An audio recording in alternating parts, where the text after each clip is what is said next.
On March 18th, a Russian electronic warfare system designated Krasuka-4 transmitted a signal pattern from coordinates near Luhansk that jammed NATO reconnaissance drones across a 200-kilometer radius for 73 minutes. The Pentagon briefing the next morning made no mention of it, neither did Brussels. But 6 Allied intelligence agencies independently confirmed the event through back-channel satellite telemetry, and within 72 hours, 3 separate NATO forward operating bases had quietly repositioned their surveillance assets beyond the interference envelope. This was not a skirmish. This was not escalation in the traditional sense. This was Moscow demonstrating that it had rewritten the electromagnetic order of battle, while Western analysts were still debating the previous month's headlines. Russia did not enter this conflict the way most conflicts unfold. It entered by changing the conditions under which information itself could be gathered, and it did so before the majority of observers even understood what battlefield domain was being contested. The official narrative from Washington and Allied capitals throughout late winter painted a familiar picture. Russia was struggling. Logistics remained strained. Mobilization was chaotic. Western sanctions were biting deeper into industrial capacity. The Ukrainian counteroffensive, though stalled, had demonstrated that Moscow's forces were far from invincible. NATO unity was holding. The global coalition supporting Kiev remained intact. Every briefing, every joint statement, every carefully worded communiqué reinforced a singular conclusion: that this was a war of attrition Russia could not win, and that time, resources, and international resolve favored the defending side. The numbers offered seemed to support this. Over $120 billion in combined military and economic aid had flowed to Ukraine from Western sources since the war began. Russia's estimated equipment losses exceeded 4,000 armored vehicles. Recruitment drives inside Russia were drawing from increasingly strained demographics. The ruble had stabilized only through aggressive capital controls and energy revenue redirection. From every conventional metric, Moscow appeared to be absorbing more damage than it could sustainably project. But what those numbers did not account for, what those briefings carefully omitted, was the systematic recalibration happening beneath the surface of observable combat. In January, a series of infrastructure strikes inside Ukraine began exhibiting a precision that previous campaigns had lacked. Not the indiscriminate targeting of civilian centers, but the surgical degradation of specific rail junctions, transformer substations, and fuel depots whose destruction created cascading delays in Western equipment deliveries, without triggering the kind of atrocity-driven media response that might accelerate NATO involvement. By February, Ukrainian forces were reporting consistent GPS disruption in sectors where Russian advances had previously stalled. Not total blackout, but enough drift and latency to render Western-supplied precision munitions significantly less effective. Intelligence assessments traced this to mobile EW units operating in layered formations, a doctrinal shift that indicated Moscow had studied NATO's technological dependencies and engineered operational responses before those dependencies became acute. The Krasuka-4 incident in March was not an isolated demonstration. It was confirmation of a broader electronic warfare architecture that had been quietly deployed across multiple fronts, an architecture designed not to win through overwhelming force, but to degrade the informational advantage that had kept Ukrainian forces competitive.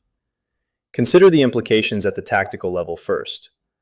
Modern combined arms warfare depends on a continuous flow of real-time data. Drones feed targeting coordinates to artillery. Satellite imagery informs maneuver planning. Encrypted communications link dispersed units into coordinated operations.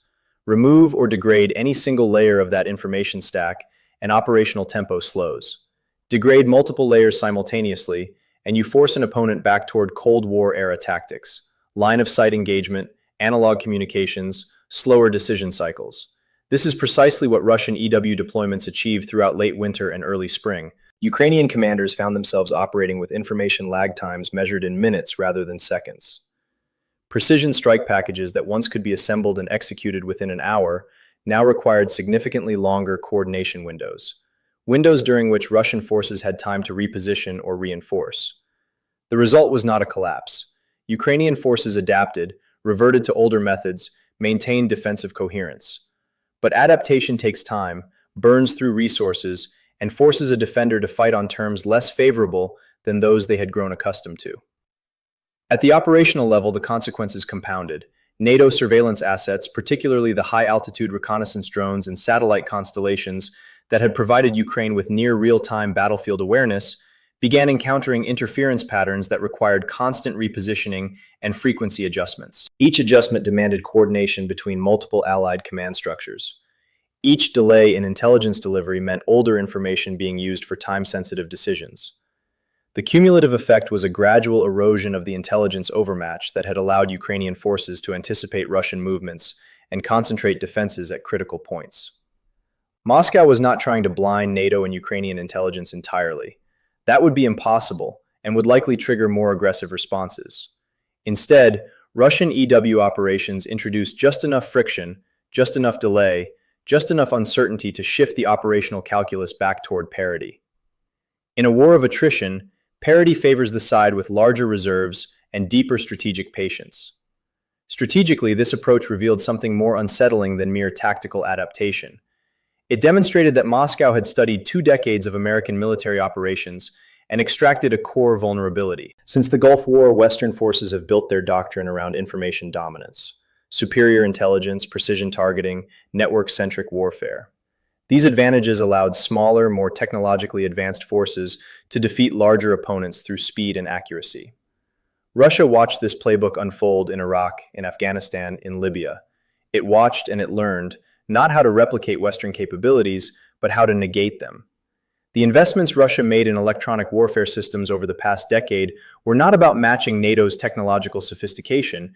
They were about creating asymmetric tools that could disrupt the information networks NATO depends on, forcing Western-equipped forces to fight in an environment where their advantages erode and Russia's mass and willingness to absorb casualties become relevant again. There is historical precedent for this kind of strategic misdirection. During the latter stages of World War II, Germany introduced technologies like the Messerschmitt 262 jet fighter and the Type 21 U-boat, systems that were technologically superior to anything the Allies fielded. But they arrived too late and in too few numbers to alter the war's outcome. The lesson Germany's enemies learned was not to fear technological surprise, but to maintain overwhelming material and industrial superiority that could absorb and outlast innovation. Russia appears to have learned a different lesson from its own history. The Soviet Union lost the Cold War not because it lacked nuclear weapons or tanks, but because it could not sustain the economic competition and technological race the United States imposed. This time, Moscow is not trying to out-innovate the West. It is trying to degrade Western innovation's battlefield utility while leveraging domains where investment costs remain manageable and deployment can be scaled rapidly. Electronic warfare fits that profile perfectly. The systems are expensive, but not prohibitively so. The expertise required is available within Russia's existing defense industrial base. And the effects, while not as visually dramatic as kinetic strikes, compound over time in ways that shift strategic balance without triggering the kind of escalatory response that kinetic attacks might provoke. The global consequences of this approach extend well beyond the immediate theater.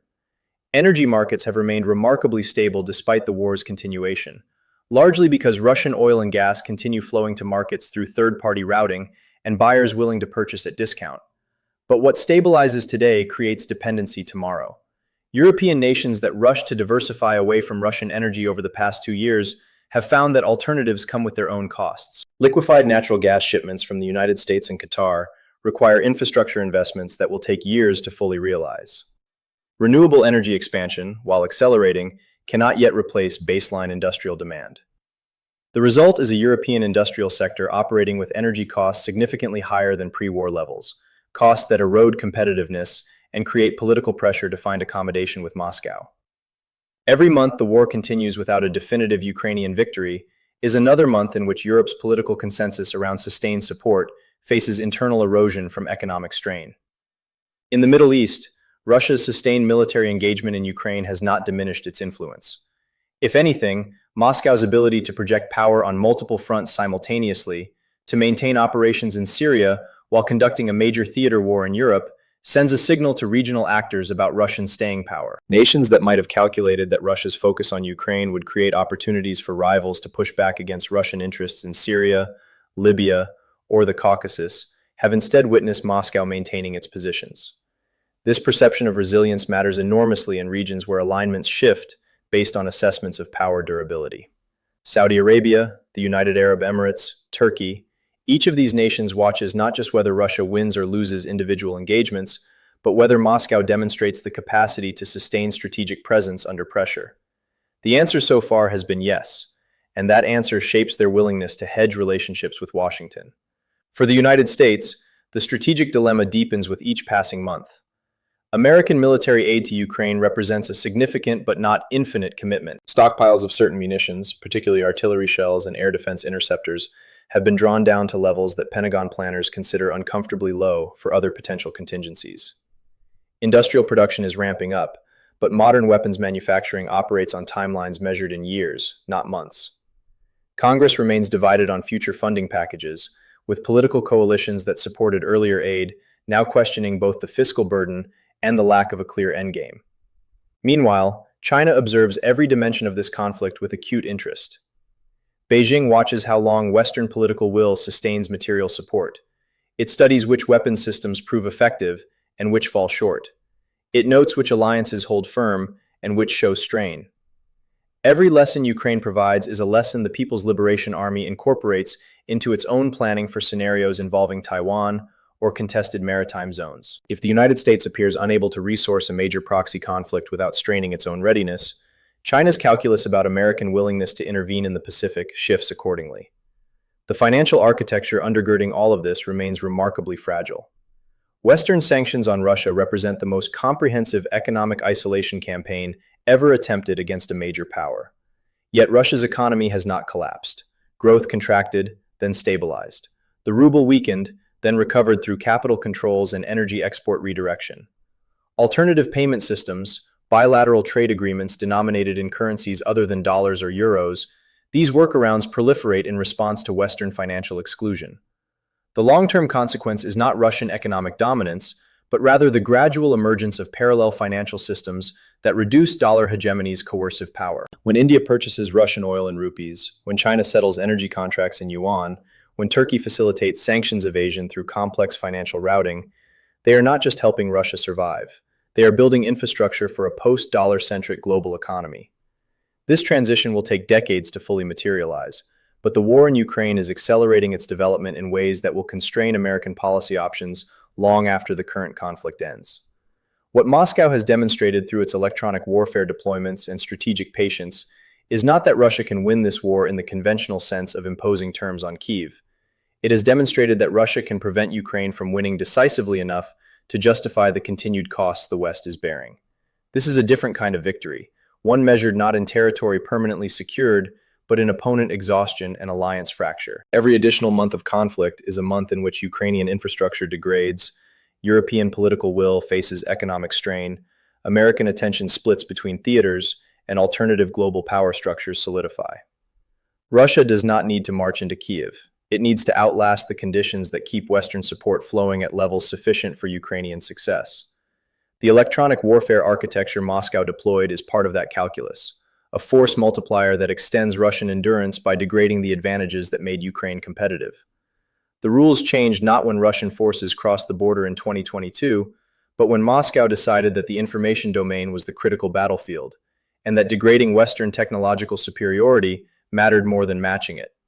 Every signal jammed, every drone disrupted, every minute of intelligence delay compounds into strategic effect. The West built a way of war predicated on seeing faster, deciding quicker, striking with precision. Russia invested in making the other side see slower, decide with less certainty, strike with degraded accuracy. That is not a failure of Russian military planning. That is successful asymmetric strategy, and the consequences are unfolding across continents and markets and alliances in ways most analysis has yet to fully account for. Subscribe to the Proxy Signal. We will be here when the next development breaks.